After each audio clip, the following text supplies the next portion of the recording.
भंगारवाल्यांना भंगार विकताय तर सावधान, एक अतिशय धक्कादायक घटना राज्याला हादरवून गेली। एक भंगारवाला ज्याने एका घरातून भंगार घेतल्यानंतर असं काही केलं की ज्यामुळे संपूर्ण देशभरात त्या भंगारवाल्याची चर्चा सुरू झाली। आपल्या सगळ्यांना एक सवय असते, घरात काही तुटलं जुनं झालं की आपण ते उचलतो आणि दारात येणाऱ्या भंगारवाल्याला देऊन टाकतो। तो मागेल त्या किमतीत सांगेल त्या भावात आपण सौदा करतो। पण हे करत असताना आपण एक मोठी चूक करतो, आपण कोणती विशेष काळजी घेत नाही आणि हाच निष्काळजीपणा आपल्याला किती महागात पडू शकतो याचं जिवंत उदाहरण आता समोर आलंय। गेल्या काही दिवसापासून एका भंगारवाल्याचा व्हिडिओ यूट्यूब, इंस्टाग्राम, फेसबुक आणि व्हॉट्सअपवर प्रचंड व्हायरल झालाय। काय केलं या नेमकं भंगारवाल्याने? तुम्ही भंगार विकणार असाल किंवा एखादी जुनी वस्तू भंगारवाल्याला देण्याचा विचार करत असाल तर तुम्ही कोणती काळजी घ्यायला हवी आणि कोणती काळजी तुम्ही जर घेतली नाही तर तुम्ही एका मोठ्या फसवणुकीचे शिकार होऊ शकता। तुमच्या बरोबरही असं काहीतरी घडू शकतं। भंगारवाले जे सायकलवर किंवा हातगाडीवर येतात, आपल्या घरातील तुटक्या फुटक्या वस्तू घेऊन जातात, पण याच्या साध्या दिसण्यामागे काही गुपित लपलेलं असू शकतं। काही महिन्यापूर्वी एक भंगारवाला चक्क पाकिस्तानचा छुपा जासूस निघाला, तर दुसरीकडे एका ठिकाणी भंगारवाला दिवसा रेकी करून रात्री त्या घरात चोऱ्या करायचा। पण महाराष्ट्रात एका सर्वसामान्य कुटुंबासोबत जे घडलंय, या भंगारवाल्याने जे केलंय ते खूपच अविश्वसनीय आहे आणि अतिशय धक्कादायक आहे। तुम्ही जर भंगार विकण्याचा विचार करत असाल तर हा व्हिडिओ पूर्ण पाहिल्याशिवाय बंद करू नका। हा तुमच्यासाठी एक महत्त्वाचा इशारा आहे। असं समजा ही घटना आहे नंदुरबार जिल्ह्यातील शहादा एका शहराची। एक गजबजलेलं शहर, पण या ठिकाणी काही भागात अशा काही वस्ती आहे जिथे गरिबी आणि संघर्ष रोजचाच। या शहराच्या गरीब नवाज कॉलनीत राहणारे कुटुंब होतं। त्याचा कुटुंब प्रमुख होता अमीन शेख। सगळे त्याला अबू नावानं ओळखायचे। अमीनचा रोजचा दिनक्रम ठरलेला, सकाळी लवकर उठायचा, देवाची प्रार्थना करायचा, आपली जुनी हातगाडी घेऊन बाहेर पडायचा, भंगार घ्या भंगार असा आवाज दिवसभर शहादा शहराच्या गल्लीबोळात घुमायचा। उन्हा तानात फिरून लोकांच्या जुन्या वस्तू गोळा करून जेमतेम 300-400 रुपयाची कमाई व्हायची। याच तुटपुंजा कमाईवर त्याच्या घरातल्या 3-4 मुलांचा, पत्नीचा उदरनिर्वाह चालायचा। अमीन तसा शांत स्वभावाचा होता। तो फारसा कुणाशी बोलत नसे। त्याचं काम झालं की तो शांतपणे निघून जाई।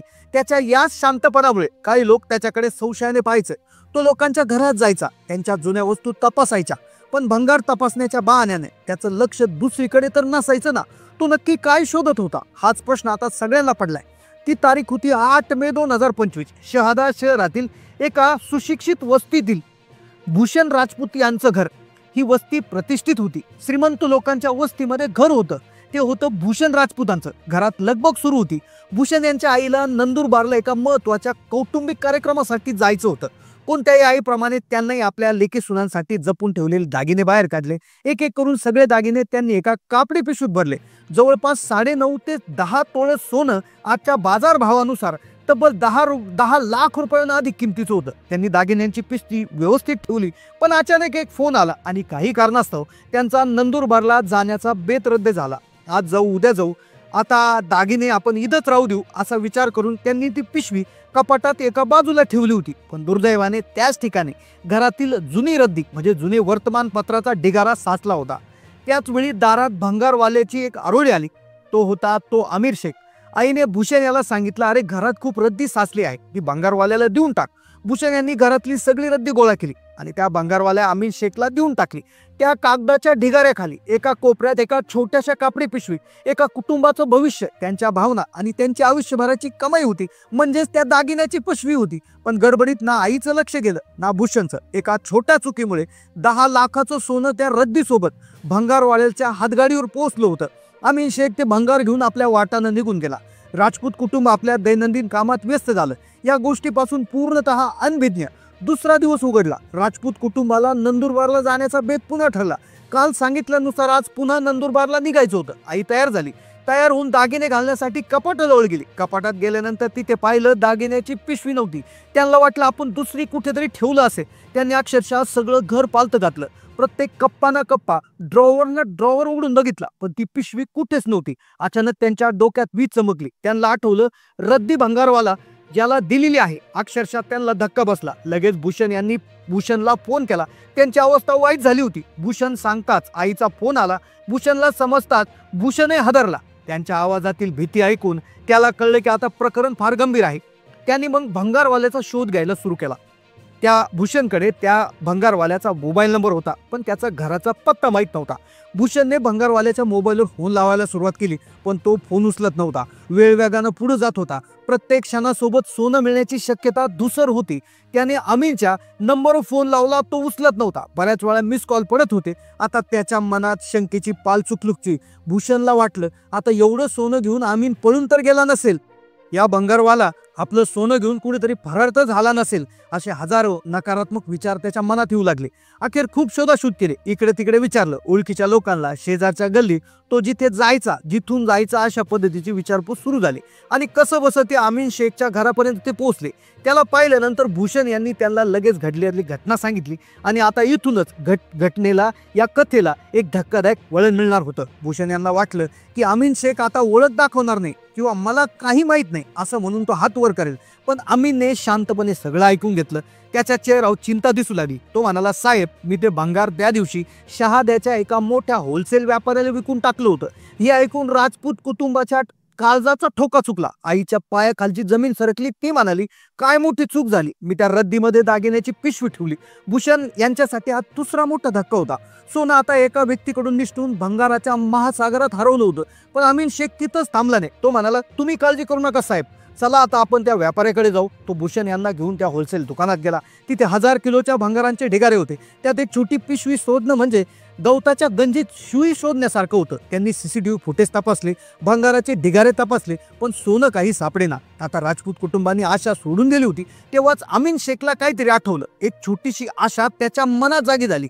तो भूषण यांना म्हणाला, साहेब, मी कधी कधी थोडं भंगार घरी घेऊन जातो. माझी लहान मुलं त्यांना खेळणी किंवा काही वेगळ्या वस्तू सापडल्या तर त्या खेळण्यासाठी काढतात. मी एकदा घरी फोन लावून विचारतो. त्यांनी शालाचाही विलंब न लावता आपल्या पत्नीला फोन केला. फोनवर बोलताच अमितच्या चेहऱ्यावर तणाव जाणवत होता. त्याने पत्नीला विचारला, आज भंगारामध्ये काही वेगळी वस्तू सापडली का. पत्नीने त्याच्या पत्नीला जे उत्तर दिलं हे ऐकून सगळ्याचा श्वास रोखला गेला. ती म्हणाली, हो, मुलांना खेळताना रद्दीमध्ये कपड्याची एक छोटी पिशवी सापडली. मी उघडून पाहिलं तर त्यात सोनं होतं. मला वाटलं कोणाची तरी महत्वाची वस्तू चुकून आली आहे, म्हणून मी ती तशीच जपून कपाटात ठेवली आहे. हे ऐकताच राजपूत कुटुंबाच्या जीवात जीव आला. त्यांच्या डोळ्यात आनंद सुरू होते. पण काही काळापूर्वी संशयाने ते ज्या भंगारवाल्याकडे पाहत होते तो देवदूतासारखा उभा होता. अमीन शेख त्यांना चोर फसवणूक करणारा वाटला, पण तो एक प्रामाणिक सोन्यासारखा माणूस होता. त्याची पत्नी काही कामानिमित्त बाहेर गावी गेली होती. तिने दुसऱ्या दिवशी म्हणजेच 9 मे रोजी परतल्यावर सोनं परत करण्याचं वचन दिलं.